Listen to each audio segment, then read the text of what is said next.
안녕하십니까. 정준이의 토요토론 진행을 맡고 있는 정준입니다. 최근 노동시간 단축 문제, 이른바 이제 4.5일제 도입 문제를 가지고 여러 가지 얘기들이 나오는데요. 이재명 정부에서 나름 역점을 둬서 추진할 것 같은 그런 분위기도 감지가 되고 있고요. 대통령이 또 직접 나서서 노동시간 단축에 관련된 이야기를 한 바도 있기 때문에 과연 이 노동시간 단축, 이른바 4.5일제라고 하는 것의 실제 내용은 무엇인가, 그리고 이것을 둘러싼 여러 가지 이해 갈등은 또 어떻게 형성되고 있는가, 사용자와 노동자 사이의 관계뿐만이 아니라 서로 다른 노동 형태를 갖고 있는 또는 직장 형태를 갖고 있는 분들께는 이 혜택이 실제로 골고루 나눠질 수 있는 것인가, 여러 가지 현안에 관련된 이야기들이 있습니다. 그래서 과연 정부 추진안의 핵심 내용은 무엇이고, 이것을 둘러싸고 어떤 이해 갈등 내지 관점의 차이 또는 방법론의 차이 같은 것들이 만들어질 수 있는지 오늘 두 분과 함께 논의하는 시간 마련했습니다. 정준이의 토요토론 지금부터 시작합니다. 저는 우리 사회가 앞으로 노동시간 단축을 반드시 해내야 된다고 생각해요. 가능하면 좀 빨리 가고 싶어요. 정책적으로. 장시간 노동의 원인, 포괄 임금 금지, 연차 휴가 확산화 등 법제도 개선부터 추진하겠습니다. 이러한 토대 위에서 사회적 대화를 통한 주 4.5제 합리적 정책 방안을 모색하도록 하겠습니다.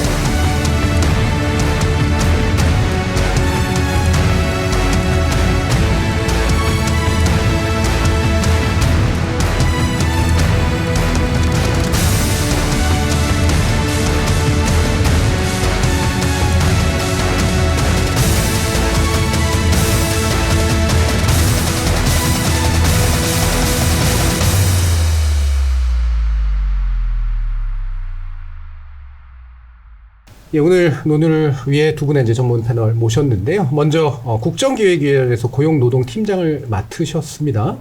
더불어민주당 이용우 의원 자리해 주셨습니다. 안녕하십니까. 자, 그리고 생산성 분야의 전문가신데요. 또 관련된 논의에도 아주 활발하게 참여하고 계시는 분입니다. 윤동열 건국대 경영학과 교수 모셨습니다. 네, 안녕하십니까. 저희가 여러 토론에서 이렇게 관련자들을 모시다 보면 쌍으로 같이 움직이시는 분들이 되게 많습니다. 예, 여기서도 같이 토론하시고 저기서도 토론하시고 또는 이제 의견 교환을 같이 하시게 되는 그런 경우들이 아무래도 전문 영역이다 보니까 이제 많이 생기긴 하는데, 국정기획위원회에서도 두 분 만나셨다고 들었는데요. 네. 사이좋게 만나셨습니까? 아니면 별로 안 좋게 만나셨습니까? 아니요, 뭐 의견이 크게가 아니라 부딪힌 적은 별로가 아니라 없었던 것 같은데요. 예. 왜냐면 이제 우리 팀장님께서는 노동 분야에 대해서 좀 초점을 많이 주셨고, 저 같은 경우는 또 고용 파트이기 때문에 고용에 대한 부분을 좀 많이 논의했던 것 같습니다. 그래서 반영할 부분이 있으면 또 반영해 주신 부분도 있어서 지역 고용 같은 경우는 조금 더 이렇게 좀 풍부해질 수 있지 않았나 그런 생각도 듭니다. 예. 그리고 이용우 의원님, 이게 실제로 이렇게 뭔가 이게 금방 빨리 또는 실체성 있게 도입될 것 같다라고 저희가 느껴도 되는 상태입니까? 아니면은 그냥 아이디어 차원입니까? 주 4.5일제요? 네. 주 4.5일제는 사실 지금 사회적 공론화라든지 국민적 공감이 바로 법 개정을 통해서 도입할 단계인지에 대해서는 좀 뜯어봐야 되고요. 그렇죠. 그래서 일단은 저희도 단계적으로 시범사업, 사회적 확산, 그 속에서 어떤 기반들이 마련됐을 때 법 개정까지 나아가 보자라는 정도였던 그런 단계적 방안들을 국정과제에 담았습니다. 네, 일단 의제를 띄우고 이제 그 로드맵을 마련하기 위한 중간 단계 정도로 이해하면 될 것 같네요. 교수님께서는 이 논의가 지금 어느 정도 선에까지 좀 와 있다고 느끼시나요? 사실은 이제 이 대선 과정에서 많이 나왔던 부분이었고요. 이미 우리가 2011년도에 지금 5일제를 시작했지 않습니까? 저도 주 6일제를 하다가 이제 그 직장 생활을 했고 근처에 직장이었었는데 주 5일제 했을 때 굉장히 기분이 좋았죠. 근데 그때 지금 상황과 지금 상황은 좀 다르지는 않습니까? 근데 아직까지도 우리나라의 이제 노동시장 문제를 봤을 때는 굉장히 고질적인 문제점을 안고 있습니다. 여전히 우리가 노동시간을 봤을 때 1859시간이니까요. OECD 평균이 1708시간이에요. 그럼 아직까지 151시간이 지금 많습니다. 이걸 8시간으로 계산해서 해버리면은 뭐 약 20일 정도 더 일을 한다는 얘기거든요. 20일 정도 일한다는 소리는 거의 한 달 정도 근로를 더 한다는 소리가 나와요. 근데 특히 또 문제점은 뭐냐면요. 장시간 노동에 대해서 중요시 생각해야 될 부분 중에 하나가 대기업이나 공공기관보다 중소기업이라든지 비정규직 그리고 특수고용 노동자들에게는 이런 부분들이 좀 더 집중되어 있지 않는가 그런 부분입니다. 그래서 저는 이번에 이제 나왔던 얘기 중에서 장시간 근로 문화를 근본적으로 좀 개선하겠다는 취지에 대해서는 동의를 하고 있고요. 당연히 예. 공감을 하고 있습니다. 예. 근데 이런 부분들에 대한 것들이 지금 실근로시간 단축이지 법적으로 이 차차 5일제를 추진한다는 얘기는 아니거든요. 예, 예. 근데 이제 국민들 같은 경우가 이런 부분들에 대해서 좀 오해하는 부분들이 있고 예. 또 적용했을 때 이 관련된 사이드 이펙트가 있을 거에 대한 우려하는 부분들이 있기 때문에 이 부분에 대한 내용을 좀 같이 한번 다루고 예. 싶었던 것이 있었습니다. 예. 아주 총론으로 또 잘 말씀을 주셨습니다. 이게 되게 많은 쟁점들이 다 안에 들어가게 이제 말씀을 주셨는데요. 얼마나 벌면 충분한가? 무엇이 나를 행복하게 하는지 알고 있는가? 세상과 충분히 부딪혀도 답을 쉽사리 알 수 없는 질문들이 있다. BBC에서 선정한 역사상 가장 중요한 철학자 카를 마르크스. 그리고 세계의 국경과 수억의 삶을 바꾸었던 그의 책 자본론. 그러나 그 책은 부르주아를 모두 몰아내자고도 다 함께 가난하고자도 말하지 않는다. 자본론 안에 담긴 것은 지금 이 세상을 지배하는 법칙을 가장 첨예하게 꿰뚫는 통찰이며 믿을 수 없는 속도로 변화하는 세상 속에서 남은 삶을 어떻게 살아가야 하는지 성취와 효율을 넘어선 질문을 시작하게 합니다. 부유해도 행복할 줄 모르는 나라의 국민에게 가장 절실한 고전, 마르크스 자본론가의 가장 유쾌한 재회. 세상을 뒤흔들었던 고전에게 인생을 묻다. 50에 읽는 자본론. 다시 그럼 이용 의원께 이제 첫 질문부터 제대로 좀 시작을 해봐야 될 것 같은데 말씀처럼 아직도 우리는 전체적인 근로시간, 노동시간이 좀 긴 나라는 맞다. 네. 그리고 특히나 그 길게 노동하는 사람들이 특정 직종에 몰려 있거나 기업 형태에 몰려 있는 경우가 많다. 이 두 가지 문제의식이 아마 이 의제의 출발점이 아닐까 싶은데요. 이 부분, 이 정책 자체의 기본적인 어떤 취지, 아이디어 이 부분에 대한 말씀 좀 주시죠. 노동시간 단축의 어떤 정책적 논의 배경이요. 예. 사실은 여전히 우리나라가 장시간 노동국가라는 오명에서 벗어나지 못하고 있습니다. 윤 교수님 말씀 주신 것처럼 경향적으로는 연간 실노동시간이 좀 이렇게 낮아지고 있는 건 맞고요. 다만 여전히 OECD 평균이라고 하는 수치에 비추어 보면은 아까 말씀하신 바와 같이 연간 150시간 정도가 격차가 있고요. 따져보면 한국은 1년에 12개월이 아니라 13개월을 일한다라는 오명에서 여전히 벗어나지 못하고 있는데요. 사실 장시간 노동이라고 하는 게 삶이라든지 그 직장 생활이라든지 전반에 걸친 문제거든요. 삶의 질 또는 생산성 또 지속 가능한 경영 이런 여러 가지 측면에서 다 맞물려 있는 부분들인데 이제 대한민국이 나아가야 될 방향은 양으로 승부하는 시대는 지난 거 아니냐. 질적으로 접근해야 된다. 그런 측면에서 또 삶의 질이라고 하는 것에 대해서 소위 워라밸 얘기들이 많이 나온 것처럼 이제 지금의 어떤 직장인들, 노동자들이 인식하는 지점이 굉장히 노동시간에 관심사들이 많습니다. 그것은 다른 면에서 보자면 일상생활을 좀 영위하고 싶은 거예요. 그런 측면들을 다 고려하다 보니까 이 실노동시간 단축이라고 하는 것을 중요한 노동 의제로 가져가지 않을 수 없겠다라는 그 지점에 이른 거고요. 그 실노동시간 단축을 그럼 어떤 방편으로 할 거냐라고 하는 것들은 다양한 각도에서 주 4.5일제를 포함해서 종합적으로 좀 접근해야 된다라는 차원에서 국정과제를 성안을 했습니다. 예. 우리가 물론 양적으로 이를 총 노동시간 좀 길다라고 하는 거 평균치하고 이제 비교해서 얘기하면 이해는 되게 빠르긴 한데 예. 이유는 여러 가지가 있을 수 있는 거잖아요. 네. 그렇죠. 이제 뭐 예를 들면 강요돼서 이렇게 일을 하는 것도 있고. 그렇죠. 예. 내가 아무래도 더 일해가지고 돈 좀 더 벌고 싶다. 뭐 이런 이게 흔히 또 이제 얘기하는 그런 부분이기도 한데 이런 것도 있고 아니면 기업이 이제 노동 생산이 되게 낮다 보니 노동 시간을 어떻게든 늘려가지고 뭔가 문제를 해결하려고 하는 그런 경향들도 있을 테고요. 이 현장에서는 보통 어떤 것 때문에 이 노동 시간에 이런 아직도 장기적인 형태가 지속되고 있을까요? 저는 이제 OECD 평균하고 단순 비교하기는 어려워서 예. 좀 그 부분을 좀 세부적으로 한번 살펴봤었어요. 살펴보니까 우리가 근로 시간이 좀 많다는 이유 중에 하나는 있어요. 지금 우리가 얘기하고 있는 1859시간보다 줄어들 수가 있어요. 아까 초기에 제가 편중되고 있는 현상에 대해서 말씀드렸잖아요. 유럽 주요국 같은 경우는요, 좀 단시간 근로자 숫자가 많습니다. 그러다 보니까 네덜란드, 독일 같은 경우는 15시간 미만 단시간 근로자가 한 30% 정도 되거든요. 근데 우리나라는 지금 단시간 근로자가 굉장히 적다가 지금 10% 정도로 육박하고 있죠. 그러다 보니까 이 근로시간을 계산할 때 조금 더 나올 수밖에 없는 것이 있었고요. 또 가장 큰 이슈 중에 하나는요, 휴가를 제대로 사용하지 못하는 부분들도 있어요. 그러니까 대기업 같은 경우는 휴가를 사용하라 그래도 사용을 안 하거든요. 근데 중소기업 같은 경우는요, 법정 유급 휴가가 있는데도 불구하고 유럽은 굉장히 길고 자유롭게 사용할 수 있잖아요. 예. 한국 중소기업은 그렇게 사용할 수 있는 여력이 없습니다. 예. 여력이 없다 보니까 휴가가 있어도 그 소진율이 낮아서 근로시간이 줄지 않는 구조가 되는 것이죠. 예. 그러니까 반대 상황인 거예요. 대기업 같은 경우는 월차를 쓰게 되면 연월차를 써서 휴가를 가게 되면 휴가 수당을 또 추가적으로 준답니다. 예. 대기업은. 근데 중소기업은 월차 소진도 못하는 경우들이 발생하는 거죠. 예. 하나만 더 말씀드리면 기업 규모에 대한 차이라고 볼 수 있을 것 같아요. 우리나라 같은 경우는 얼마 전에 이제 2023년도에 그 KDI에서 조사한 결과를 보게 되면 대기업 비중이 13%밖에 안 됩니다. 예.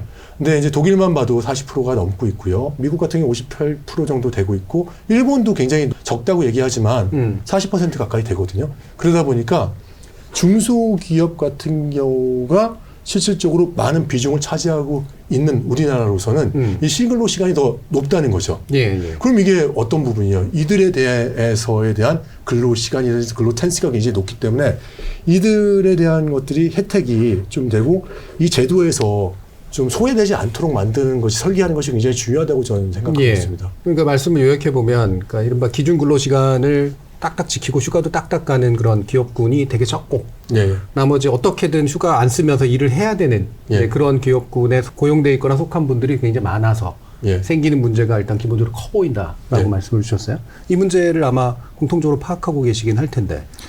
이 노동시간과 관련해서 뭐 단시간 근로 유형이 좀 그 외국의 경우 많다라거나 예. 또는 이 대중소기업 간의 노동시간 편차가 있다라거나 일면 타당한데요. 그것이 장시간 노동의 어떤 다른 측면을 다 설명하지는 못하고요. 예. 실제로 전반적인 장시간 노동 국가라고 하는 것은 부인할 수가 없습니다. 전체적으로도 이미 그렇다. 예. 네. 그래서 그런 토대 위에서 이제 논의가 좀 전개되는 게 맞지 않나 싶고요. 예.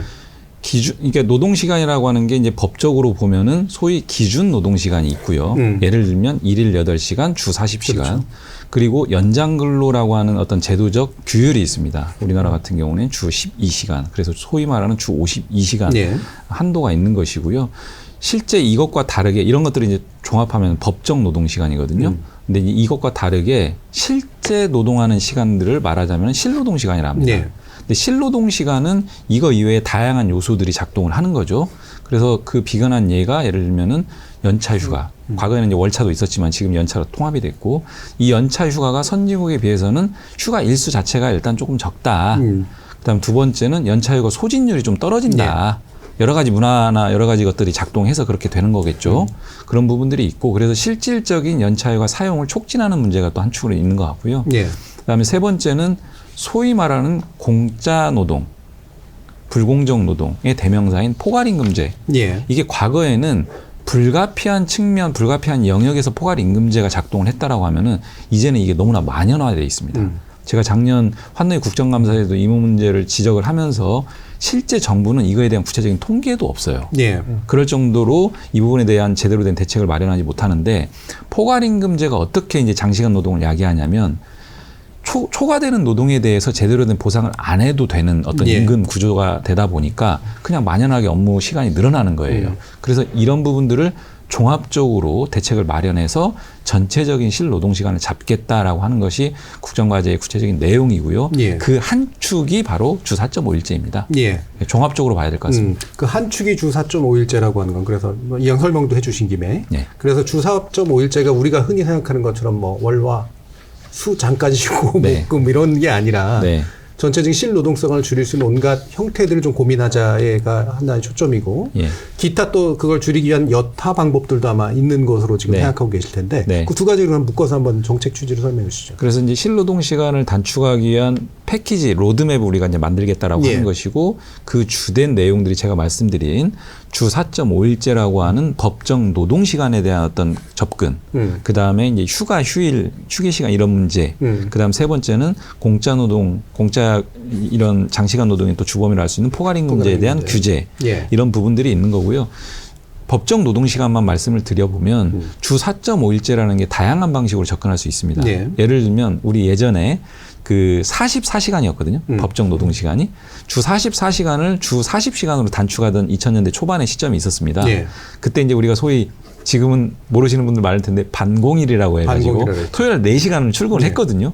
근데 그러면서 이제 그 부분이 사라지고 금요일까지만 근무하는 주 5일제가 도입이 됐는데 주 4.5일제도 예를 들면 금요일 날 4시간만 근무한다든지 또는 금요일 날 풀로 근무하되 격주로만 근무한다든지 또는 하루 1시간씩 단축해가지고 주 35시간으로 한다든지 이런 다양한 방식들이 고민될 수 있는데 그것을 모두에서 말씀드린 것처럼 지금 단계에서 근로기준법 개정을 통해서 통일적으로 일률적으로 이걸 바로 전개를 할 거냐라고 하는 지점에 있어서는 아직은 우리 사회가 그런 부분들에 대한 충분한 어떤 준비나 또는 공감대나 이런 부분들은 조금 안 돼 있는 거 아니냐라는 차원에서 1단계는 시범사업 2단계는 시범사업에 대한 평가들을 거쳐서 전 사회적으로 좀 확산하는 어떤 자율적 확산 전파 과정.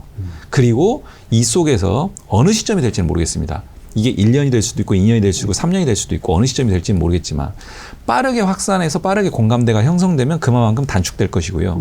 이런 부분들에 대한 그 기업의 어떤 감당이라든지 사회적 어떤 공론화 여론이라든지 이런 부분들이 늦어지면 조금 더 늦어질 수 있는데 저는 큰 방향으로는 어쨌든 마지막 단계인 법정 노동시간에 대한 근로기준법 개정까지도 가야 된다. 이제는 그런 우리나라 정도의 어떤 선진국 그 경제 능력이라고 하면은 그런 방향까지 갈 수 있다.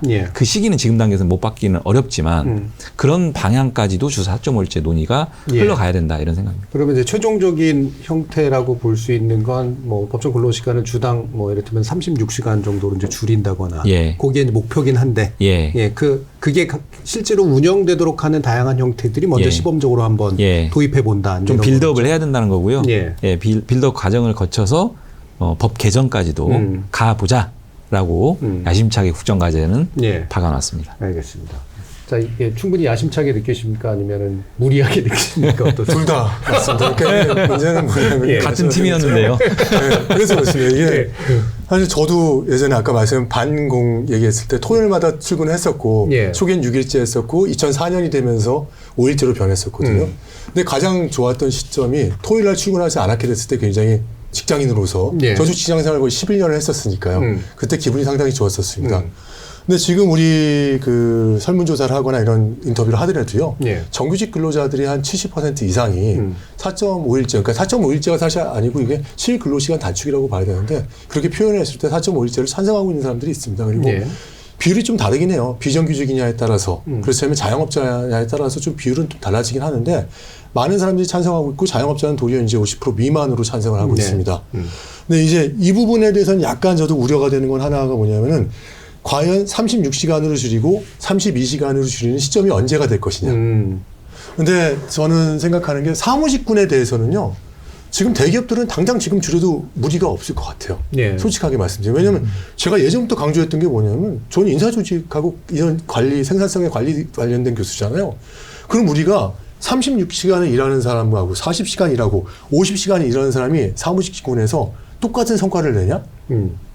아니죠. 36시간 일하는 사람이 더 성과를 많이 낼 수도 있어요. 그러니까 우리나라 문화에서는 조직 문화가 좀 바뀌어야 되고 기업 문화가 바뀌어야 되는데 그 사람의 성과 베이스로 평가를 하는 것이 아니라 시간을 얼마나 썼냐에 따라서 평가를 하는 제도가 됐기 때문에 문제가 되는 거예요. 그러니까 지식 근로자라든지 IT라든지 뭐 반주택 특별법도 있지만 여러 가지 부분이 있지만 이 서비스 직종 중에서도 시간을 투입할 수 있는 직종들이 있고 그렇지 않고 지식 근로자로 지식을 투입하는 사람들이 있는데 그럴 경우에는 지금 30시간, 32시간, 뭐 36시간, 40시간이 그렇게 중요하지 않을 수도 있다는 것이죠. 그래서 좀 업종별로 분류해서 생각할 필요성이 있다는 것이죠. 그래서 제조업이라든지 서비스 업종 같은 경우는 시간을 투입해서 우리가 이런 것들을 노동 생산성을 높일 수밖에 없는 그 업종 같은 경우 그렇게 투입이 되겠지만 지식 근로자 같은 경우는 업무 베이스로 해서 그걸 측정할 수 있고 이에 대해서 보상을 하는 체계로 바뀌어야 되기 때문에 임금 체계에 대한 부분도 전환이 될 수 있는 필요성들이 필요할 것이고요. 또 추가적으로 다른 부분도 있습니다. 근데 저는 하나는 좀 얘기 드리고 싶어요. 아까 포괄임금제를 먼저 말씀하셔갖고 나중에 얘기를 드릴까 하고 했는데 저도 포괄임금제에 대해서 반대거든요. 왜냐하면 사실상 한국 장시간 노동시장이 근원이 됐던 제도예요. 왜냐하면 이게 관리직, 예전엔 포괄임금제를 전부 다 묶을 수 없으니까 관리직에서 묶는 경우들이 있고 아직까지도 이제 많은 기업들이 포괄임금제로 해서 노동자들이 야근을 해도 이거를 묶어서 공짜 노동을 얻는 구조가 되어 있는 기업들도 좀 있거든요. 예. 이런 부분 같은 경우는 ILO나 OECD 같은 경우 굉장히 법적으로 제재를 가하고 있습니다. 일본 같은 경우도 2018년부터 법 개정을 통해서 포괄 임금제를 금지하고 있거든요.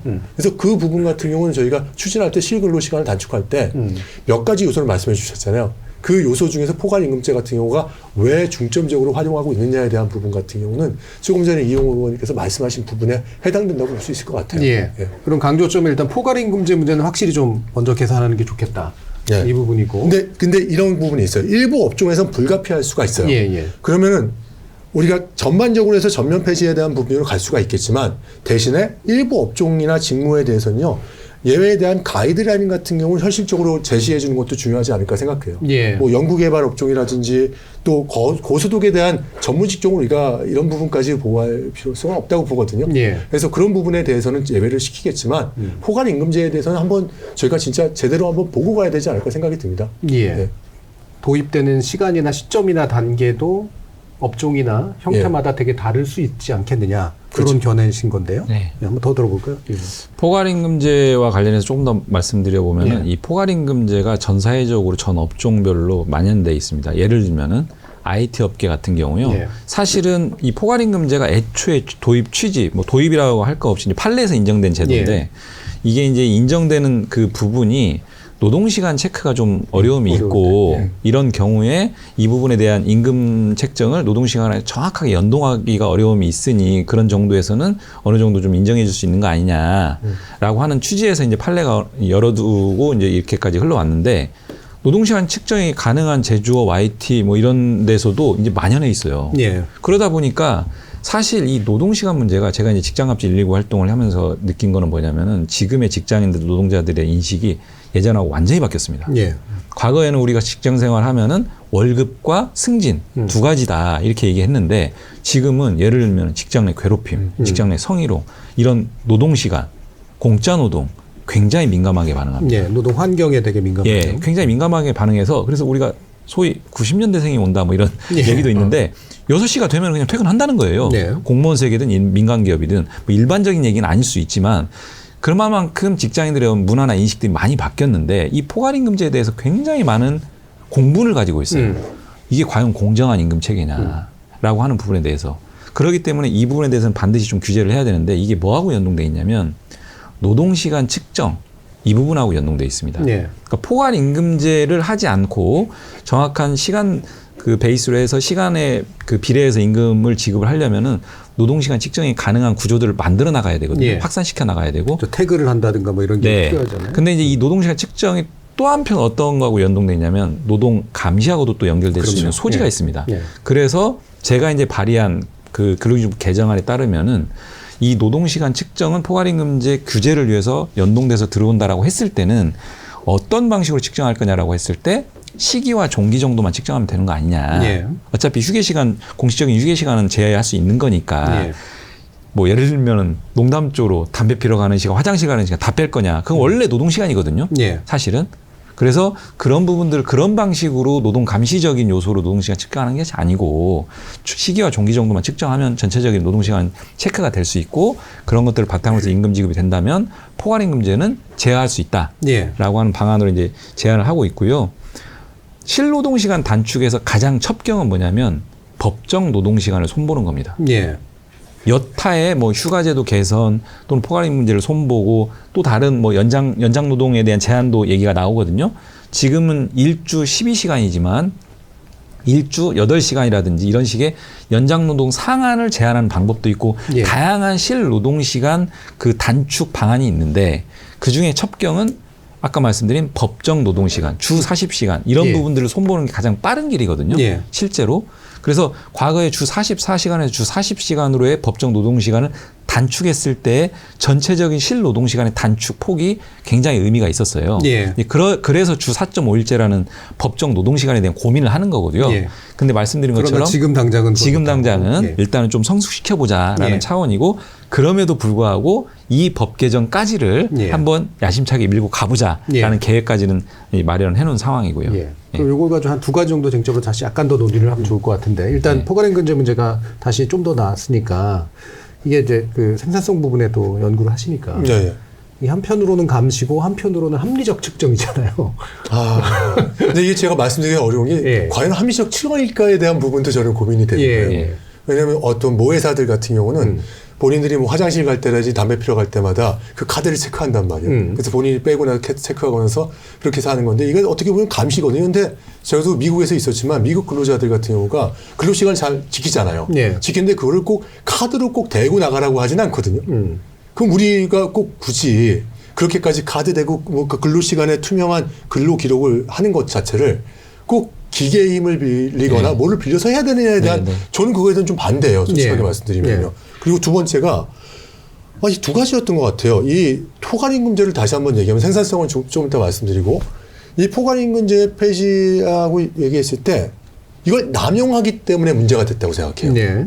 남용하지 않았다면 이런 포괄임금제에 대한 얘기들에 대한 역효과가 나오지 않았거든요. 네. 그래서 뭐 정부가 대책을 나오는 것 중에 하나가 투명하게 근로시간을 기록할 수 있도록 하겠다. 예. 그럼 그게 투명하게 기록했을 때 그 기록 시간이 과연 도리어 우리 직원들이라든지 근로자들, 노동자들의 이 생산성을 더 낮출 수도 있지 않을까에 대한 예. 생각도 한번 해봤고요. 또 관리 감독을 강화한다고 하는데 이 관리 감독 강화를 그럼 어떻게 할 것인가에 대한 부분, 시스템에 의존할 것인가, 스스로 자율적으로 하도록 만들게 하는 것이 가장 예. 이 조직 문화를 바꾸는 것이 제일 좋을 것 같거든요. 그럼 이 조직 문화에 대한 지원이라든지 근로 문화를 좀 개선하는 데 좀 지원해 주는 것이 좋지 않을까 생각해요. 노사발전단하고 일터 혁신 그런 프로그램도 그런 것에 독하거든요. 그리고 저는 이래요. 모든 기업들에 대해서 다 옥죄는 거는 저는 반대하고 있고요. 대신에 위반 시에는 그 위반한 기업에 대해서는 강력한 제재는 필요하다고 생각하는 사람입니다. 예. 그럴 경우에는 다른 데서 또 다시 위반하는 사례가 발생하지 않을 거라고 보고 있거든요. 예. 그래서 아까 포괄임금제에 대한 얘기는 그 정도로 제가 말씀을 드릴 것 같은데 아까 생산성에 대한 얘기를 제가 한번 좀 말씀드리고 싶었던 게 사실 현실적으로 산업계에서는 굉장히 우려가 큽니다. 예. 솔직하게 말씀드리면 이제 특히 뭐 이용호 의원님 말씀하셨지만 줄어들어야 되는 건 저도 동의를 합니다. 근데 과연 지금까지 이렇게 돼 있다가 좀 가파르게 그래도 우리가 줄어들었어요. 시간이 줄어들었는데 제조업이나 서비스 업종 같은 경우는 노동 집약적인 업종 같은 경우는 좀 아직까지도 좀 빠듯하게 지금 되고 있는데 뭐 일은 줄어드는데 임금은 그대로 받으면 이 부분에 대한 것들은 기업이 다 부담해야 되는 것 아니냐 예. 이런 얘기를 하는 거죠. 근데 인더스트리 4.0 같은 경우 4.0을 했을 때 독일 같은 경우는요. 사람들도 그대로 쓰고 실질적으로 그 지속적으로 성장을 하는 단계였잖아요. 그러면서 노동 생산성을 향상시킨 측면들이 있거든요. 기업에서는 중소기업도 그렇고 대기업도 그렇고 노동 생산성을 향상시킬 수 있는 그런 지원책이 필요하지 않을까. 그런 부분에 대해서 상당히 많은 얘기를 하고 있습니다. 그래서 저는 이번에 실근로시간 단축 회의를 할 때도 아까 처음에 서두에서 말씀해 주셨잖아요. 그럼 중소기업 시범사업이라든지 이런 것들을 통해서 이 굉장히 잘 정리된 사례들을 좀 확산시키는 노력들이 필요할 거예요. 그렇지만 전 고민되는 게 이런 부분이죠. 이번에도 한 300억 미만의 비용이 시범사업에 투입이 됩니다. 예. 그럼 과연 그 제대로 된 사례를 개발하기에 충분한 비용일 것인가, 그리고 지원책일 것인가에 대한 얘기고 유인책일 것인가에 대한 부분을 했을 때 이건 좀 많이 부족하다고 생각하거든요. 전보다 적게 일을 시키고 비슷한 성과를 내야 네. 비슷한 임금이 이제 주어지는 것이 정당화될 수가 있는 걸 텐데 이게 이제 시범사업 과정이나 이런 걸 통해서 과연 이게 제대로 측정이 되고 관리가 될 수 있을까라는 의문이 드는 게 사실이고 일단 경영계 쪽에서는 그러니까 일단 안 돼라고 이제 그렇죠. 얘기하는 일단 안 된다고 거잖아요. 얘기 많이 하죠. 그러니까 이용 의원님. 그 한국의 노동 생산성에 대해서 전체적으로 좀 저평가되고 있다라는 말씀을 좀 드리는데요. 예. 이게 이제 노동 생산성 들여다보시면은 직장인, 우리 한국의 노동자들 엄청난 노동 강도에 시달리고 있습니다. 예. 그리고 기본적으로 노동 양이 많아요. 업무량이 많고 업무 강도가 상당하고 이런 부분들이 있고 또 작업 능력이라든지 작업 능률, 뭐 업무 효율 이런 측면에서도 우리나라 교육 수준이 얼마만큼 대단합니까? 네. 그리고 직업을 가짐에 있어서 갖춰야 될 여러 가지 요소들을 풍부하게 갖추고 들어오거든요. 그런데 이 노동 생산성 지표상에서 보면은 낮게 나오는 경우들이 있어요. 네. 근데 그거는 이 노동자들, 직장인들의 어떤 작업 능률이라든지 생산량이라든지 업무 효율성이 떨어진다라는 측면에서 그런 수치가 나오는 게 아니고요. 다양한 요인들이 작동하는 겁니다. 예. 그래서 이 노동시간 문제하고 연동시켜 보면 결국 노동 생산성에 분모가 노동 시간이 작용이 되거든요. 그러니까 노동 시간이 단축되면 노동 생산성은 올라갈 수 있어요. 그렇죠. 근데 그렇다고 해서 그게 모두 다 기업의 어떤 이익이랄까, 뭐 영업 이익 내지는 또 매출 이런 거하고 다 연동돼서 이제 설명되는 건 아니지만. 예. 이 노동시간 문제가 가지는 게 예를 들면 노동시간이 좀 줄어서 조금 더 자기 개발할 수 있는 시간을 가진다라든지 또 장시간 노동에서 벗어남으로 인해서 오히려 더 업무 효율을 더 기할 수도 있는 거거든요. 근데 이런 것들을 고려하면은 지금 노동시간이 별로 낮은데 이 노동시간 문제 때문에 더 노동 생산성에 어떤 문제가 생기는 거 아니냐라고 하는 것은 일단 노동 생산성 부분에 대한 설명을 이 노동자들의 작업 능률과 이런 업무 효율과 이런 것과 연동시켜 가지고 평가하는 것은 맞지 않다라는 말씀 먼저 드리고 이 노동시간 문제가 오히려 노동 생산성을 제고하는 데 있어서 저는 중요한 어떤 기제가 될 수도 있다라는 차원에서 너무 노동 생산성 문제하고 직결시켜 가지고 이 노동 시간이 노동 생산성하고 반비례하는 것처럼 이렇게 접근하고 판단하지 않았으면 좋겠다. 이런 두 가지 말씀. 뭐 복잡한 얘기긴 합니다만 아주 단순하게 이제 결국 표현하면 사실 똑같은 시간을 더 적은 시간을 내서 똑같은 성과를 내면 그만큼 노동 생산성이 올라가는 거잖아요. 그렇죠. 근데 그게 시간을 줄여줘서 해봤더니 실제로 되더란지 시간을 줄였더니 안 되더란지 이제 이 부분이 명확해져야지 이제 되는 거라. 그러니까 산업계나 기업계의 주장은 시간을 줄이면 그만큼 성과도 줄어들 수밖에 없다라고 이제 지금 이제 보는 거잖아요. 그게 나름의 근거가 있는 건가요? 사실 이런 부분이 있습니다. 실제 우리가 실험을 많이 했거든요. 독일 같은 경우도 노동 시간이 굉장히 짧은데 노동 생산성은 우리보다 70% 정도 높습니다. 그렇죠. 영국 같은 경우도요. 영국 런던의 파트타임 근로자를 대상으로 해서 우리가 조사한 경우가 있어요. 실제 노동 투입 시간이 28시간만 일했는데 비정규직 근로자임에도 불구하고 정규직 근로자보다 더 많은 성과를 내는 경우도 있었거든요. 뭐 아일랜드 사례라든지 다른 사례를 보더라도 이 주 4일 근무가 무조건 이 생산성을 낮춘다는 얘기가 없습니다. 생산성이 오히려 강화된다는 얘기들도 있어요. 그 이유가 뭐냐면요. 노동 시간을 줄이면서 생산성이 촉진되는 이유 중에 하나가 혁신을 좀 같이 끌고 갔기 때문에 그런 부분도 있고 이 작업 환경을 개선한 부분들도 있거든요. 또 다른 한 측면이 뭐냐면 아까 건강 이슈거든요. 저는 이번에 굉장히 중요한 이슈가 이 실근로 시간을 단축하는 이유 중에 하나가 산업 안전 이슈하고도 연결이 된다고 볼 수 있거든요. 굉장히 이 근로 시간이 늘고 뭐 이렇게 되면서 피고도가 가면서 사고도 많이 발생하거든요. 하나 더 얘기하는 게 뭐냐면은 이 근로 시간이 단축된 나라들의 특성 중에 하나가 출산율이 올라갔어요. 그러니까 인구도 늘어날 수 있고 실제 저출산 고령화 현상도 좀 개선할 수 있는 부분들이 있거든요. 긍정적인 측면들이 많은 건 사실이에요. 과연 이런 긍정적인 사실들이 많음에도 불구하고 왜 기업들이 이 부분에 대해서 반대하고 있을까에 대한 부분들을 좀 한번 논의할 수 있는 장이 조금 더 펼쳐지는 것이 좋지 않을까에 대한 생각을 한번 했던 것이죠. 그러니까 연구들은 충분히 이게 가능하다는 연구도 있고 또 이제 뭐 물론 그렇지 않다라고 하는 연구도 당연히 있을 테니까. 근데 실제로 어떤 것 때문에 왜 노동 시간을 줄이면 생산성이 떨어진다라고 얘기를 하는지 이거를 이제 이해 당사자들이 만나서 구체적인 증거를 가지고 얘기해 볼 필요가 있다. 하나만 더 얘기를 드리면은요. 실질적으로 우리가 연구를 했을 때는요. 부가가치 노동 생산성 증가율을 보더라도 노동 투입이 많아지면 부가가치가 올라가는 걸로 우리 분석을 했을 때 자동차 산업만 분석했을 때 그렇게 나왔었거든요. 근데 이런 부분들 같은 경우시죠. 우리가 특히 단축된 시간 동안 그 일을 했을 때 업무 집약 상태가 나타나고 도리어 이제 이 피로도가 높아지지 않느냐에 대한 우려도 갖고 있는 근로자들도 있거든요. 그래서 그런 부분에 대한 것도 한번 고민해 봐야 될 것이라고 생각하고 있고요. 또 초과 근로수당에 의존했던 좀 직종들이 있거든요. 구조들이 있죠. 그런 직종 같은 경우 만약에 우리가 이런 실근로 시간을 단축하게 되면은 급여가 실수령액이 줄어들 수도 있어요. 그럴 경우 이런 부분에 대한 우려를 하고 있는 근로자들도 있거든요. 그러니까 저는 이제 이런 부분들이 그래서 실근로 시간을 단축하지 말아야 된다는 얘기가 아니라 이런 의료들도 같이 한번 들어가면서 좀 반영을 시켜야 되지 않을까요? 그런 부분들입니다. 또 하나만 더 말씀드리면 대기업 같은 경우가 이 굉장히 빨리 이 실근로 시간 단축할 수 있을 것 같아요. 지금 현재도 얼마 전에 데이터를 보게 되니까 대기업 같은 경우는 주 근로 시간이 37시간이라는 얘기도 나왔었습니다.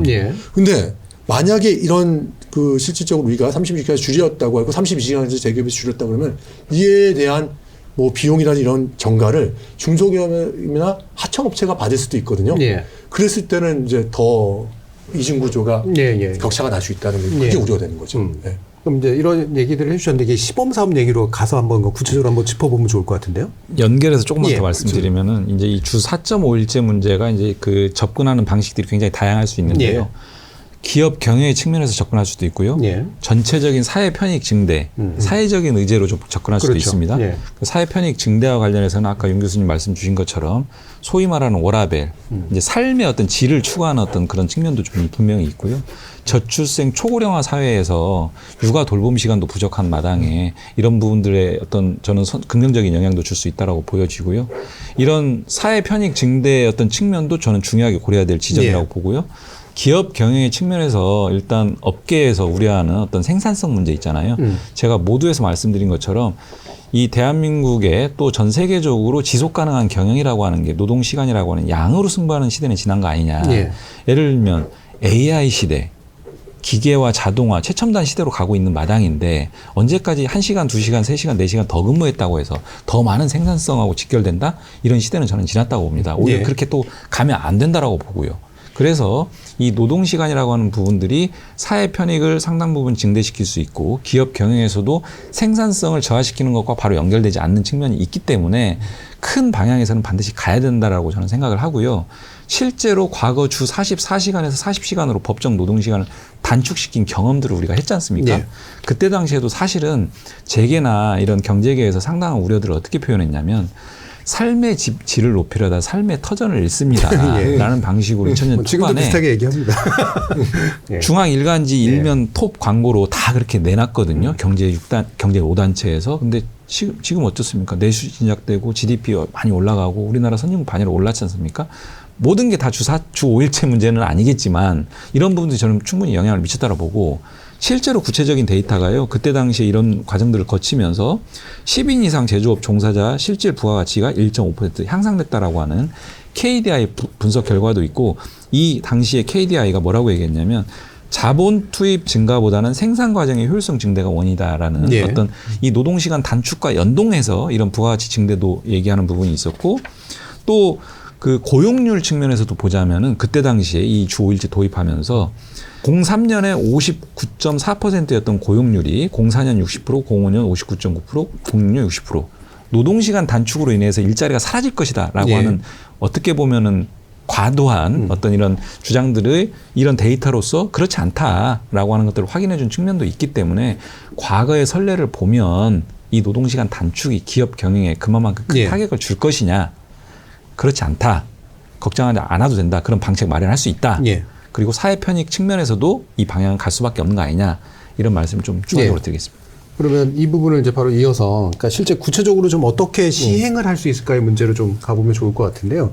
사실 이게 복잡한 문제이긴 한 게 이게 주체별로 보면 이제 고용되는 사람, 개인, 그리고 고용하는 자, 기업, 그리고 이제 사회적 편익, 이게 다른 차원이잖아요. 사회적 편익 문제는 그다지 큰 이론의 여지는 없는 것 같아요. 사회적으로는 그렇죠. 예. 아무래도 좋은 편익들이 있을 거니까. 청년들도 되게 이건 예. 선호하고 예. 소구력이 저희처럼 높죠. 예. 저희도 사실은 선호하지 50이 넘은 사람들 선호합니다. 사실 예. 그 부분은. 예. 그래서 뭐 이런 이제 여가 산업이나 이런 것들의 발전에도 충분히 도움이 될 수 있고. 근데 결국은 이제 개인은 이거보다는 조금 더 복잡할 텐데 아까 말씀 주신 것처럼 그래 내가 노동 시간이 줄어드니까 뭐 비슷한 임금 받으면 당연히 좋고 또는 뭐 혹여라도 나한테 선택을 하라고 한다면 굳이 초과근로 안 하거나 이런 식의 방식을 써서 나는 하겠어라고 얘기하는 사람과 초과근로에 의존해가지고 결국 월급 보전받던 이제 그런 사람들이 이제 입장이 갈릴 거란 말이에요. 일단 이 부분은 어떻게 좀 우리가 시범사업이라든가 이런 과정을 통해서 실제 내용을 알아보고 극복 가능하게 만들지는 혹시 안이 있으십니까? 일단은 그 단계적 접근을 제가 말씀드렸잖아요. 일단 시범 사업이라고 하는 부분들을 중앙과 지방에서 이 협력을 통해서 이제 추진하자라는 취지의 이제 내용들이 하나가 있는데요. 예. 아까 말씀 주신 것처럼 대기업 공공기관 중심의 이런 주 4.5일제 도입 방안이 여러 가지 문제를 또 야기할 수도 있거든요. 그렇죠. 또 감정적으로 좀 이렇게 수용성에 있어서 문제도 있을 수 있고요. 그래서 일단 시범 사업 같은 경우는 소위 말하는 그 생명 안전 업무라든지 예, 또는 예. 산재 고위험 업무라든지 예. 이 진짜 좀 필요한 예를 들면 지금 그 간호 업무 같은 경우 야간 뭐 교대 근무 이렇게 이루어지고 있잖아요. 이런 부분에 있어서 조금 더 집중해서 좀 시범 사업을 뭐 예를 들면 워라밸 장려금 등등의 어떤 지원 방안까지 강구를 해서 좀 추진하는 부분들이 있을 수 있다고 보여지고 또 저는 이게 지방자치단체의 역할이 매우 중요하다고 보거든요. 예. 이게 전사회적인 어떤 확산을 위한 시범 단계 사업에서도 지방자치단체가 적극적으로 좀 참여를 해서 이런 부분들에 대한 유인책, 유도책으로 뭐 보조금을 갖다가 중앙정부에서 지원을 한다든지 해서 지방정부가 적극적으로 그 관내 사업장들 발굴해서 시범 사업들을 한번 유도해서 그 지역과 그 업종과 그 기업에 부합하는 방식이었던 여러 가지 방안들을 강구할 수 있거든요. 그런 방식이었던 시범 사업들을 좀 진행을 하고 이후에 이런 것들을 전 사회적으로 좀 전파하는 확산하는 어떤 노력들을 같이 기울여 나간다면 예. 저는 주 4.5일제를 좀 이렇게 안착시킬 수 있는 이런 방안들을 충분히 좀 도출해 줄 수 있지 않을까 예. 이런 생각을 하고 있습니다. 예. 네. 그럼 일단은 이제 안전 문제가 좀 크고 생명을 주로 다루는 그래서 예. 이제 피로도가 되게 크게 영향을 미치는 그래서 시간 단위로 또 측정도 되게 비교적 용이한 예. 이런 업종을 중심으로 지자체, 중앙정부뿐만 아니라 지자체도 여기에 그런 업종에 이제 어느 정도 보조금까지 지급하면서 예. 제도를 좀 그런 식으로 옮겨보는 예. 작업을 먼저 해보겠다. 예. 네, 이런 의견이신데요. 이 방안에 대해서는 어떻게 생각하세요? 저 사실 이제 실근로시간 단축에 대한 부분이요. 저는 4.5일제 이제 이용호님께서 이제 예. 시간을 이렇게 딱 말씀해 주시는데 제 입장에서 시간은 기업이 자율적으로도 정할 수 있다고 봐요. 예. 만약에 준비가 되어 있는 기업은요. 30일 이게 한 30시간 근로를 해도 된다고 생각하는 사람이고 28시간 근로에다도 생각한다는 사람이 저 예. 같은 경우입니다. 근데 지금 아까 말씀하셨던 부분 중에서 이제 사례 중에 하나가 있었어요. 연세대학교 세브란스 병원 같은 경우는 간호사들한테 예. 주 4회 근로를 만들었거든요. 근데 실질적으로 도리어 만족도가 높아지고 지금 우리 환자들에 대한 서비스도 굉장히 많이 개선이 됐었거든요. 예. 퇴사율도 많이 떨어지고. 맞아요. 예. 그래서 레이포도 주셨는데 이런 부분들이 굉장히 중요한 게 제가 간호협회에 대한 옛날에 자문을 했던 적이 있었어요. 보면 간호사들이 가장 퇴사율이 높고요. 그리고 간호사 자격을 갖고 있지만 그 업종에서 일어나지 않는 경우들이 제일 많습니다. 네, 그렇죠. 근데 우리 간호업종의 사람들이 굉장히 많이 필요하거든요. 근데 그런 이유가 무엇일까에 대한 생각해 보면은 충분히 본인들이 휴식을 취하지 못하고 도리어 과로사를 하거나 뭐 여러 가지 과로에 시달리는 경우들이 많기 때문에 그런 업종, 특히 이제 돌봄 서비스 같은 경우도 이렇게 되어 있는데 문제는 이제 이런 부분들이죠. 이런 4일제로 했을 때 돌봄 서비스라든지 뭐 관련된 굉장히 안전이라든지 산업적 재해라든지 이런 부분들을 할 수 있는 인력들을 빨리 충원할 수 있느냐에 대한 부분들. 그래서 같이 협업이 좀 필요할 것 같아요. 간호사협회도 있을 것이고 또 산업 안전을 준비하는 그런 협의회도 있을 것이고 그래서 그런 부분들을 좀 충원할 수 있도록 유기적인 연계가 될 수 있어서 유효 인력들을 유효 간호사를 활용할 수 있다든지 이런 부분하고 유기적으로 한번 준비를 해야 될 거라고 생각이 들고요. 또 하나는 지금 걱정스러운 게 이 부분이에요. 제가 지방소멸대응기금 평가를 하고 있거든요. 예. 몇 년째. 근데 문제는 지방에 가면 제가 정말 힘든 게 뭐냐면 7시 넘으면 저녁을 먹기가 힘들어요. 예. 식당이 다 문을 닫습니다. 진짜 큰 문제입니다, 이건. 예. 진짜 큰 문제인데, 저도 지역대학에서도 뭐 거의 8년 동안 정도로 가르친 적이 있는데, 그때보다 더 심각해졌더라고요. 예. 근데 그 중에 하나가 뭐냐면, 많은 중소기업 제조업종 같은 경우가 지역 같은 경우 외국인 근로자가 일을 하고 있어요. 예, 예. 그리고 서비스 업종 같은 경우도 외국인 근로자가 없으면 사실 일을 할 수가 없거든요. 예.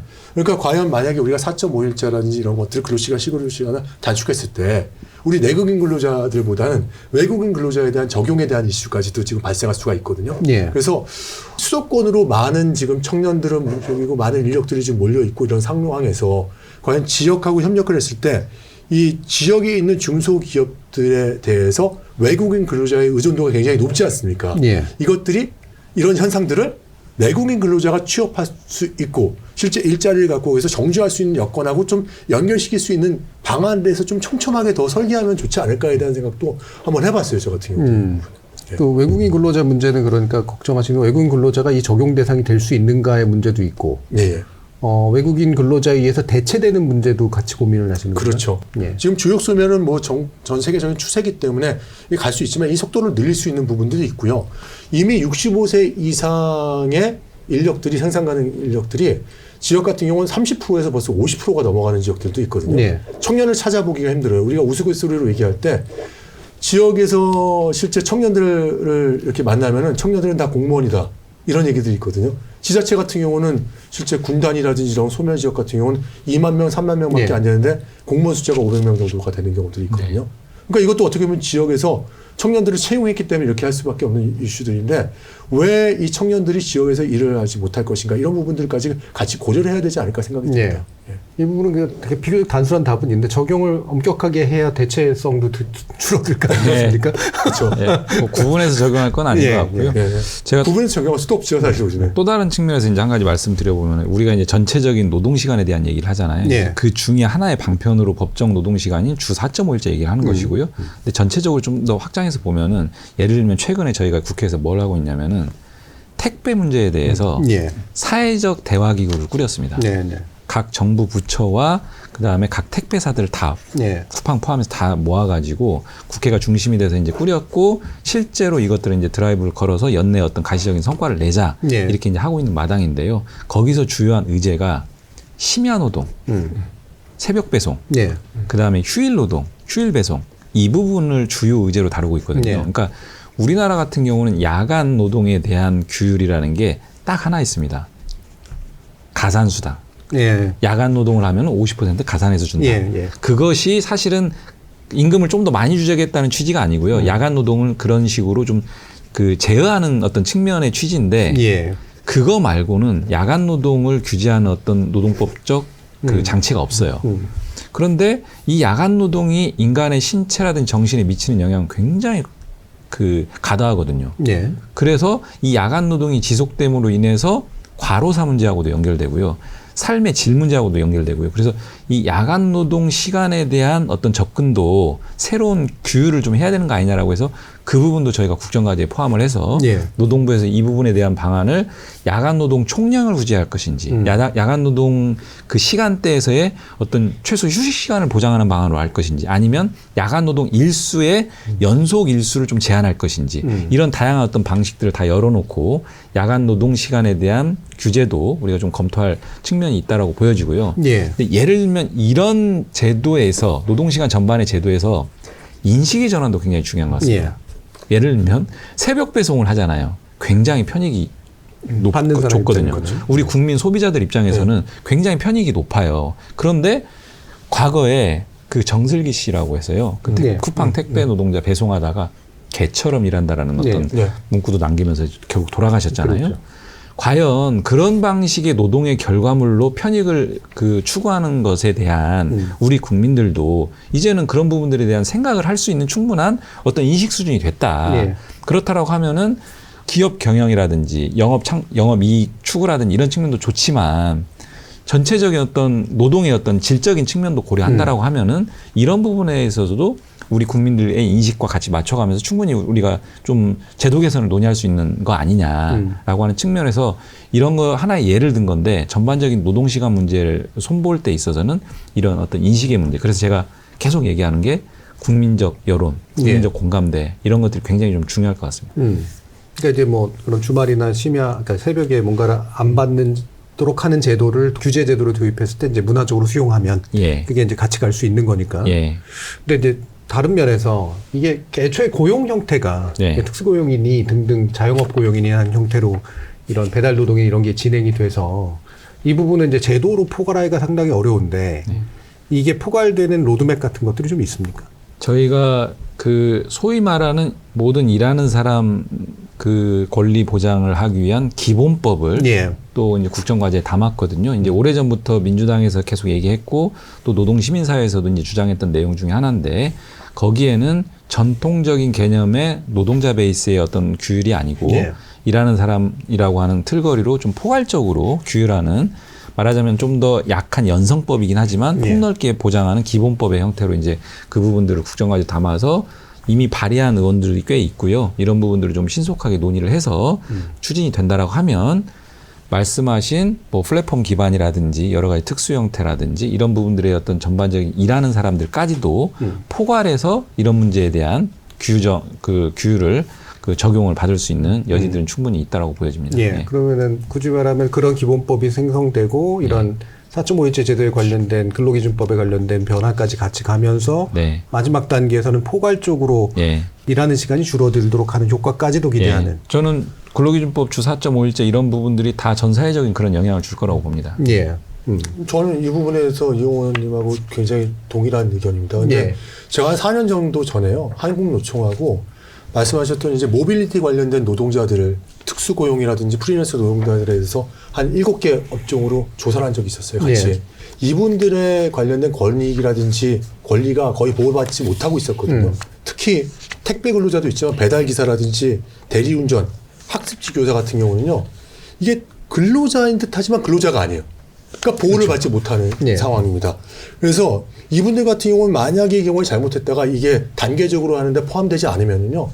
4.5일제 실근로시간 단축에 수혜를 볼 수가 없어요. 예. 근데 미국, 영국이라든지 프랑스 같은 경우도요, 실제 이 플랫폼 비즈니스 노동자에 대한 것들도 휴식권을 보장한다든지 이런 부분들이 2022년부터 시작이 됐거든요. 그래서 저는 단계적으로 포함될 때 이 부분이 포함된 거에 대해서는 전적으로 잘된 상황이라고 생각하고요. 또 하나가 문제가 뭐냐면요.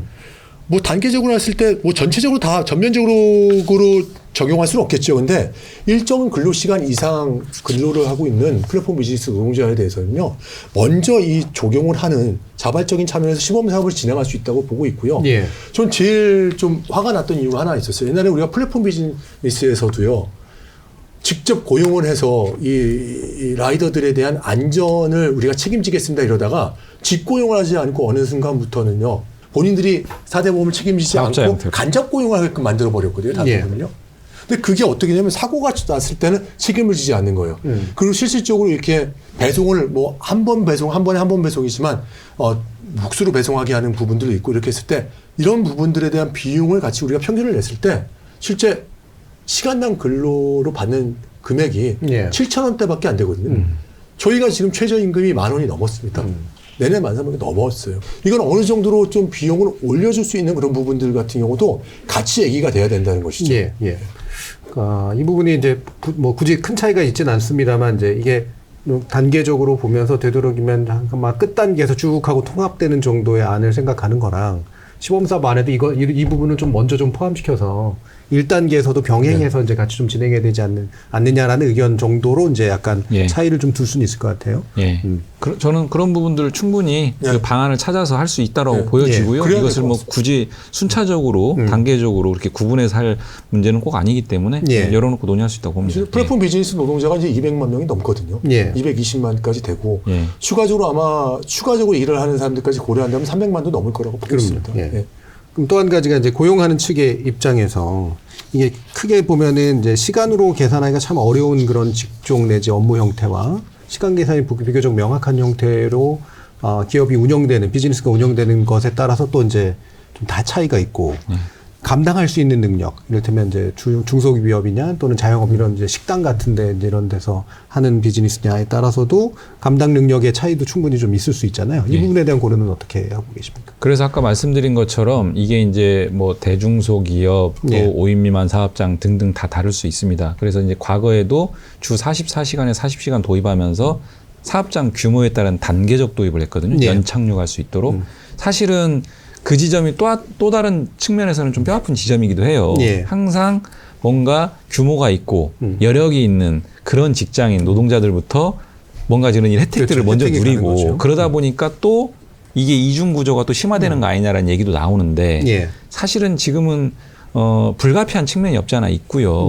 그래서 그런 방식으로라도 추진을 하니 어느 순간부터는 한국 사회가 전 사회적으로 이렇게 이제 주 5일제가 도입 정착된 것처럼 불가피한 측면은 있지만 그럼에도 불구하고 그거를 너무 당연하게 볼 수는 없기 때문에 중소 중견기업 또는 소기업 이런 부분에 있어서도 주 4.5일제 혜택을 누릴 수 있는 방안들을 다양한 지원 방안들 뭐 예를 들면 세제 지원이라든지 직접적인 어떤 지원이라든지 이런 방안들을 통해서 시범사업 확산들을 또 그런 지점에서도 좀 우리가 주목을 좀 많이 해보자.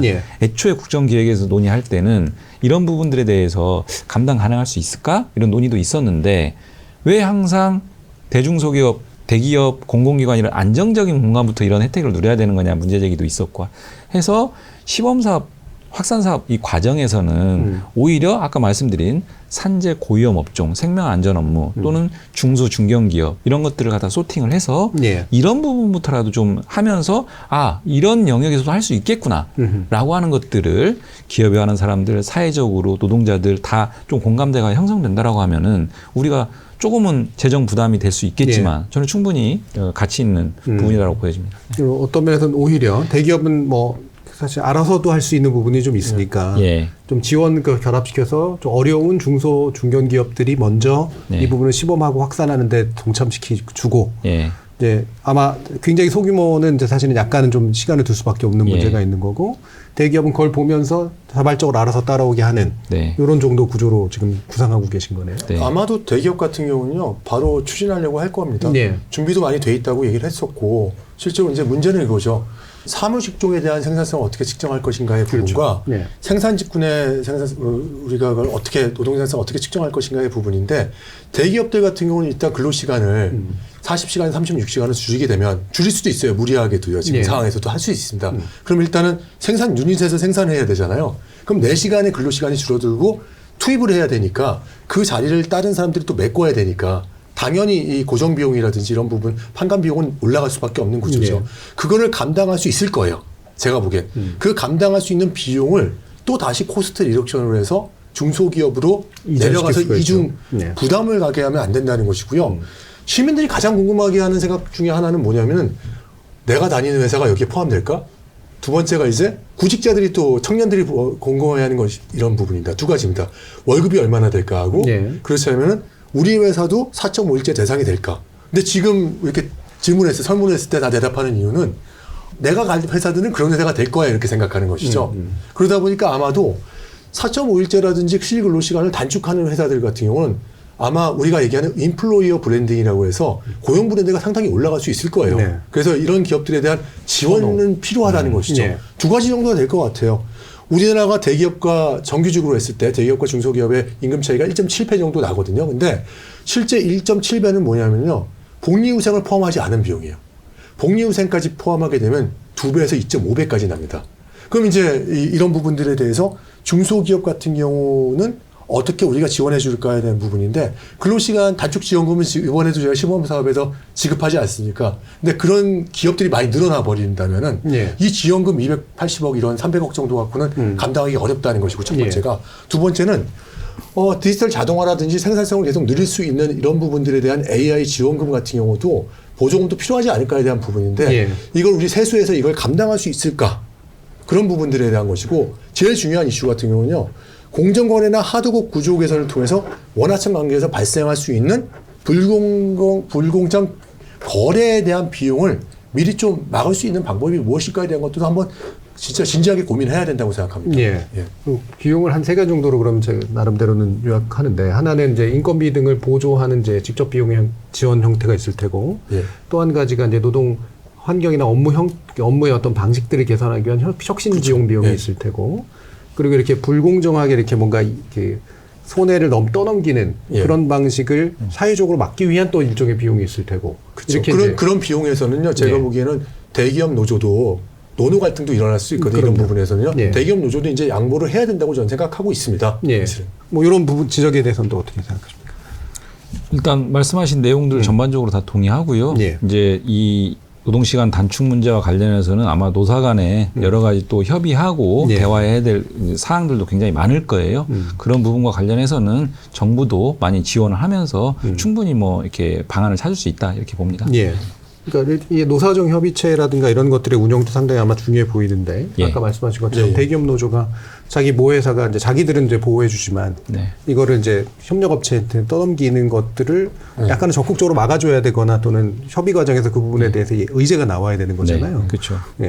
그런 것들이 이제 잘 될 수 있을까? 나중에 아마도 주 4.5일제를 실제 법 개정까지를 논의하는 환경이 만들어져서 국회 내에서 그런 거 추진된다라고 하면은 그 과정에서 노사정의 어떤 여러 가지 대화들도 충분히 아까 지금 오늘만 하더라도 정말 다양한 관점과 다양한 측면에서 얘기될 것들이 굉장히 많잖아요. 이런 부분들이 숙성될 겁니다.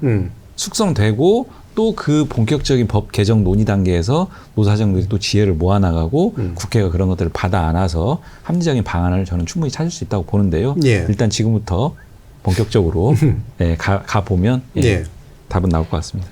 근데 약간 저는 또 하나의 우려사항은 있어요. 지금 실근로시간 추진단이 이제 부처가 이니시에이티브적으로 추진되고 있는데요.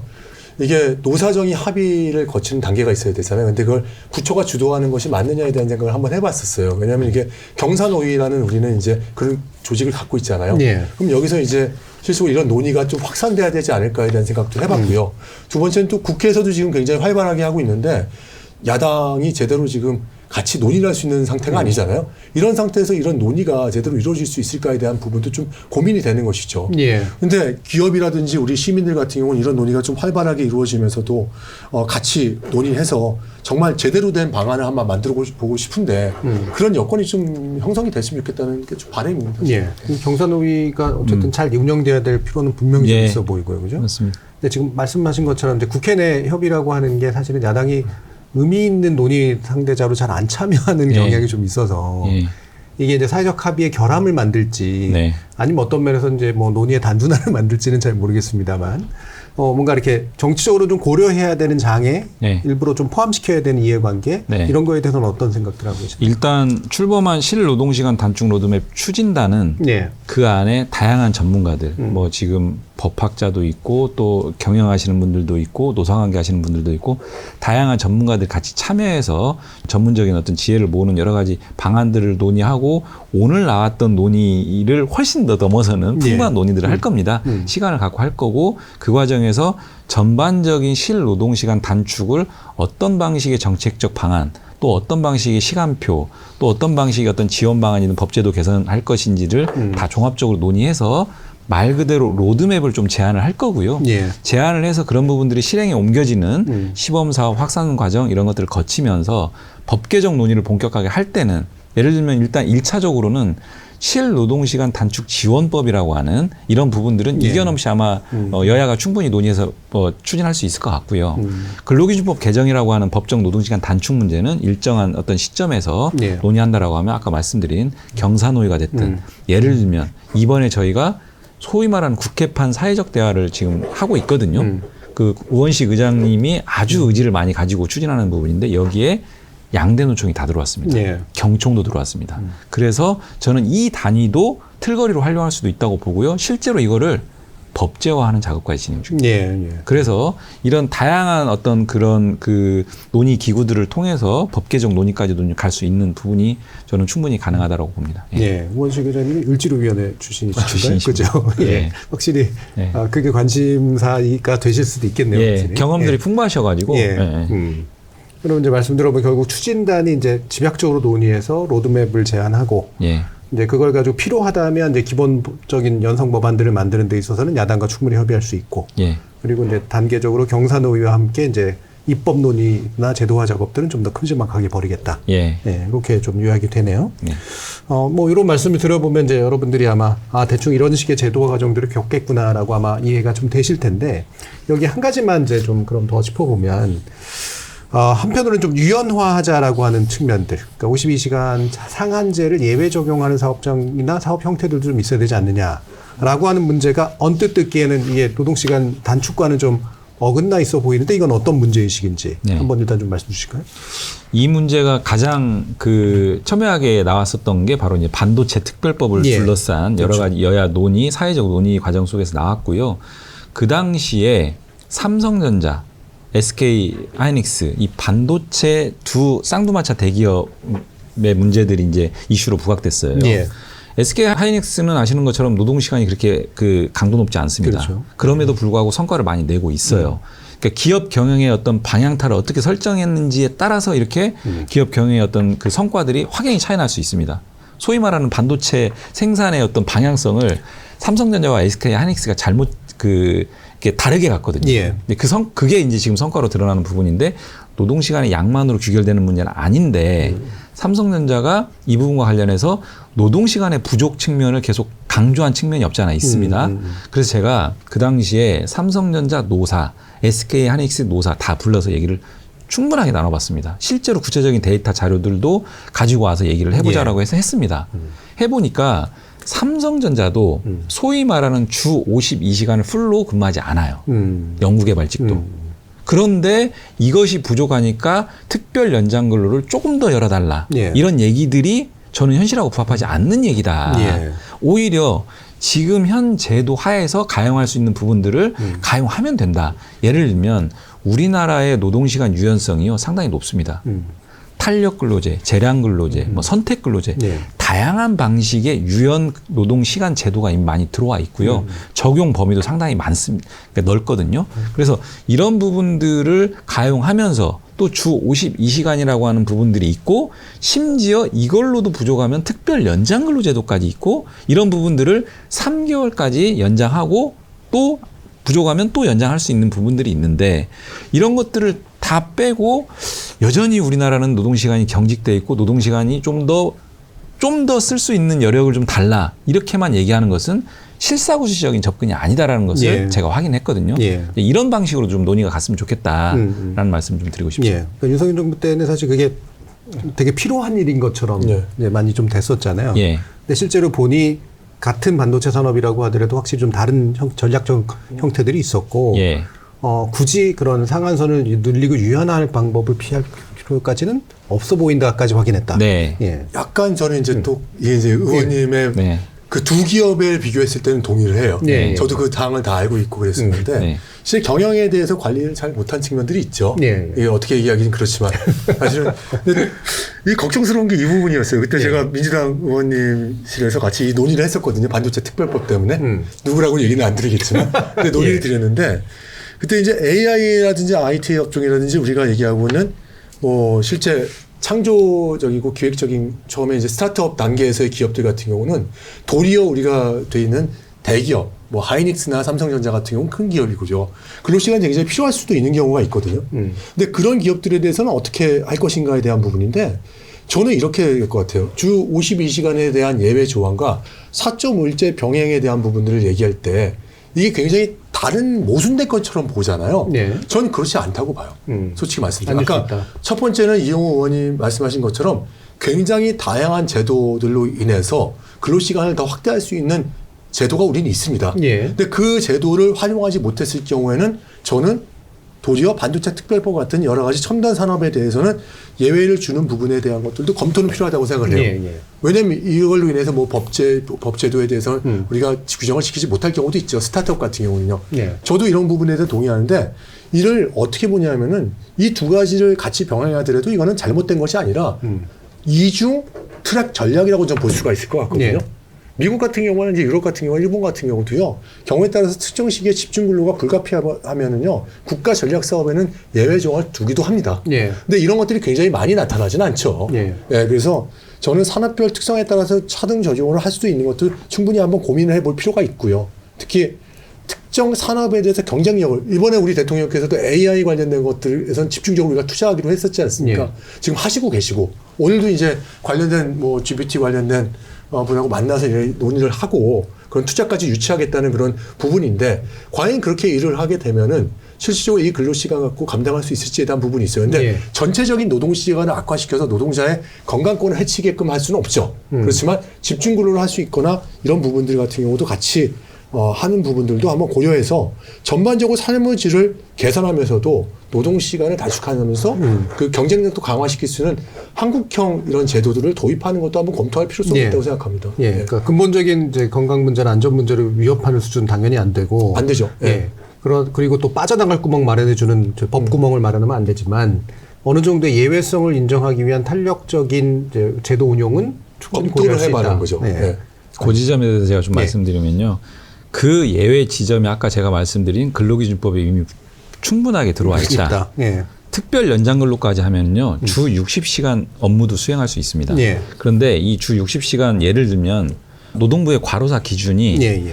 12주 평균 주 60시간을 하거나 네. 또 4주 평균 주 64시간이 초과되면 과로사 기준에 부합합니다. 예.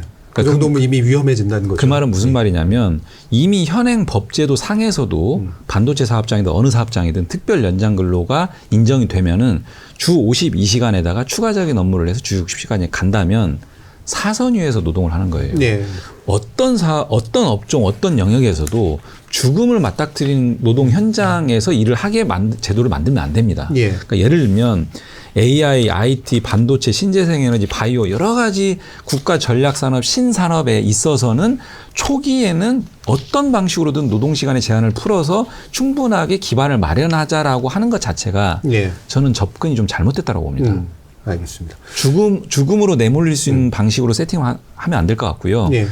또 하나의 예외로 얘기되는 게 뭐냐면은 소위 말하는 화이트 칼라 이그젬션 이래가지고 예, 그렇죠. 고소득 전문직의 경우 뭐 연구개발직 포함해서 예. 이런 경우에는 노동시간에 대한 제도를 적용하지 말자라고 하는 예. 소위 미국에서 화이트 칼라 이그젬션이라고 예. 되는데 사실 미국은요 초과 근무 시간에 대한 제한 자체가 없어요. 예. 엄밀히 얘기하면 미국의 화이트 칼라 이그젬션은 노동시간 제한을 하지 않겠다라는 게 아니라 할증 임금에 대한 적용을 안 하겠다는 제도고요. 그러면 유일하게 남는 노동시간에 대한 제한을 이 소득 기준으로 해서 다 열어주는 제도는 일본의 프로페셔널 제도, 네. 고도 프로페셔널 제도라는 게 있는데요. 네. 여기는 사실상 이게 거의 제도 적용이 어려울 정도로 굉장히 엄격합니다, 기준이. 그래서 이런 방식으로 이런 일정 영역에서 예외를 두면 왜 우리한테는 죽음을 맞닥뜨리고 일할 수 있는 일하라고 내모는 거냐라고 예. 할 말이 없는 거거든요. 예. 저는 전체적으로 봐야 된다. 예. 기업 경영의 측면에서만 보는 게 아니고 노동자의 삶과 건강과 안전 예. 이런 측면을 봤을 때는 현행 법으로도 예. 충분히 열려 있다 이렇게 생각합니다. 예. 저는 이미 이제 갈아놓고 있어서 스스로 알아서 노동을 이런 얘기를 하면 기계하거든요. 그렇지만 이용호 의원님도 예. 아마 아마 그러시고 계실 텐데요. 저도 예. 계산하면 그런 식으로 아마 그럴 것 하시고 같습니다, 계실 아마 이제. 거고. 저는 뭐 국민의 공복이니까요. 예. 알겠습니다. 자, 두 분 취지는 뭐 충분히 전달됐을 거라고 보고요. 그럼 이제 마지막으로 말씀을 나누면서 마칠까 싶은데 사실 오늘 저희가 이 자리를 마련한 건 사뭇 어렵기도 하고 복잡하기도 하지만 좀 오래 쉬시는 분들께 이제 연휴가 기니까요. 오래 쉬시면서 야, 오래 쉬니까 좋구나라고 한번 생각해 보시는 것도 필요하고 왜 나는 못 쉬지? 라고 생각해 보시는 것도 이제 아마 필요할 것 같아서 그래서 오늘의 자리를 마련했습니다. 그래서 아까 이용호 의원님 말씀 속에도 일부 좀 숨어 있었던 것 같은데 과연 시민들이 이게 이해 당사자이자 또는 이제 문화 또는 소비이자로서 복합적으로 이 문제를 또 접해야 되기 때문에 어떤 관점에서 이 노동시간, 실노동시간 단축의 문제를 좀 고민해주고 참여해 주시면 좋을지 마지막으로 좀 제언을 한번 들어보도록 하겠습니다. 먼저 교수님 네. 부탁드릴까요? 실 노동시간 단축 같은 경우 우리 사회에서 굉장히 필요한 겁니다. 네. 그리고 생산성을 높이면서 또 삶의 질을 개선할 수 있는 중요한 정책이라고 보고 있거든요. 이 근간이 될 수 있는데 그래도 우리나라 같은 경우는 유럽 국가라든지 다른 국가하고 달리 전반적으로 좀 단기 근로자 비중도 좀 낮고 연차 휴가일 같은 경우도 좀 사용이 굉장히 낮습니다. 그래서 이런 부분도 축전할 수 있는 방법도 분명히 있어야 될 것 같고요. 네. 또 대기업 비중 같은 경우도 좀 작은 편이고 중소기업 비중이 많이 차지하고 있습니다. 그래서 그렇죠. 이 노동시장에 대한 구조적 차이를 충분히 인식하고 우리가 얘기하는 사회적 약자들한테도 이 제도가 충분히 전달될 수 있도록 그런 부분들이 돼서 노동시장 이중구조가 더 강화되는 것이 아니라 이게 좀 훼손되지 않는 부분도 있고 결국은 노동시간 단축 같은 경우 이 수치를 달성하는 것이 목적이 되는 것이 아니라 현실에 맞는 제도를 설계하고 이에 맞게 사회적 대타협을 통해서 병행될 때 의미가 있지 않을까 저는 그렇게 생각합니다. 알겠습니다. 자, 그리고 이용 의원님 마지막. 저녁이 있는 삶이라는 아주 멋있는 카피가 오래전부터 이제 회자됐는데 사실은 대한민국 직장인 노동자분들이 저녁이 있는 삶이라는 것은 조금 여전히 멀리 떨어져 있는 것 같습니다. 이 저녁이 있는 삶, 즉 노동 시간 문제가 굉장히 민감도가 높은 노동 현장과 직장 생활에서 이제 올라온 의제인데요. 이 부분과 관련해서는 아직 갈 길이 멀고 그런 차원에서 이재명 정부가 야심차게 적극적으로 한번 추진해보겠다라고 하는 것을 국정과제에 담았는데요. 사실 갈 길은 실제로 멉니다. 중견기업, 중소기업 이런 부분들에 있어서 여전히 이런 주 4.5일제는 좀 너무 먼 얘기인 것은 사실이고요. 그래서 저희가 시범사업 확산 과정에서도 이런 부분들에 대해서 좀 주목을 해보자라고 해서 담았고요. 또 기업 경영하는 측면에서도 여전히 우려감은 있을 겁니다. 갑작스럽게 우리 앞에 닥친 의제인 것처럼 그렇게 생각할 수도 있고요. 그래서 이런 우려들도 해소할 수 있는 다양한 촘촘한 방안들도 모색을 하겠다. 이런 말씀 좀 드리고 싶고요. 오늘 논의에서 한 가지 좀 추가해서 얘기해야 될 게 5인 미만 사업장입니다. 5인 미만 사업장은 주 4.5일제가 아니라 현행 법제도도 적용을, 노동시간 관련 법제도의 적용도 못 받고 있어요. 예. 그래서 이 부분 또한 우리가 국정과제에 담았는데, 사실은 노동시간 문제는 비용하고 연결되기도 하지만 아주 직접적으로 연결 안 되는 부분들도 있거든요. 그리고 실제로 5인 미만 사업장의 노동시간 실태를 저희가 확인해 보니까 대부분은 다 주 52시간 안으로 들어와 있어요. 대부분의 5인 미만 사업장이.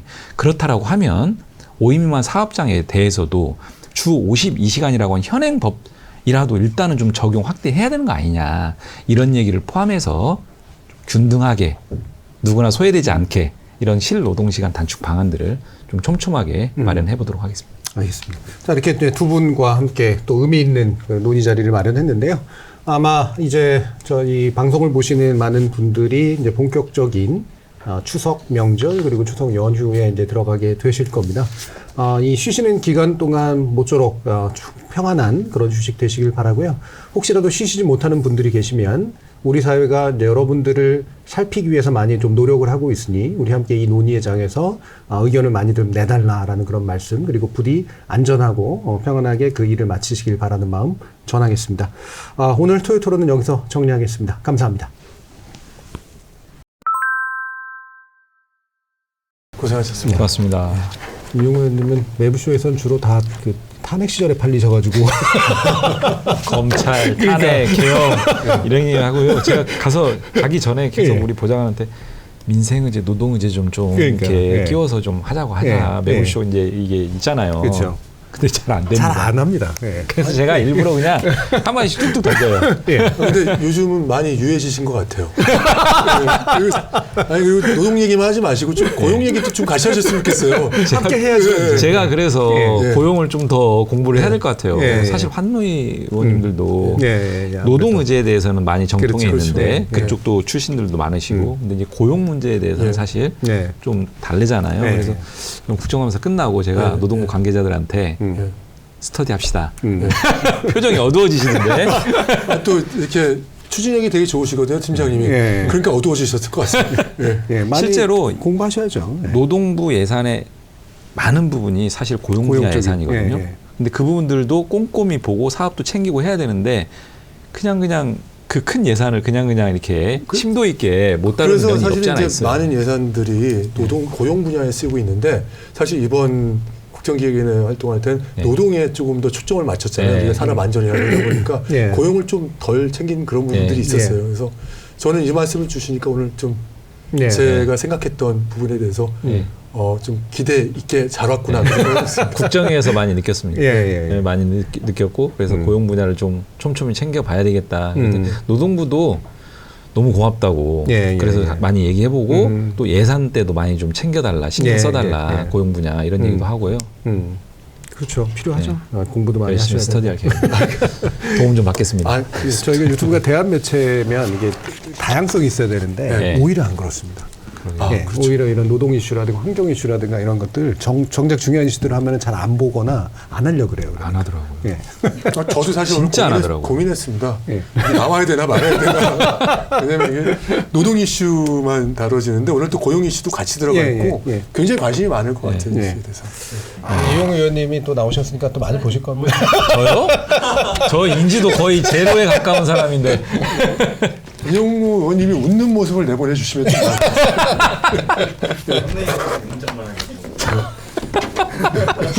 좋습니다. 훨씬 더 전문적인 그 기운이 많이 느껴져서 좋았습니다. 아유, 고생하셨습니다. 얼마나 벌면 충분한가? 무엇이 나를 행복하게 하는지 알고 있는가?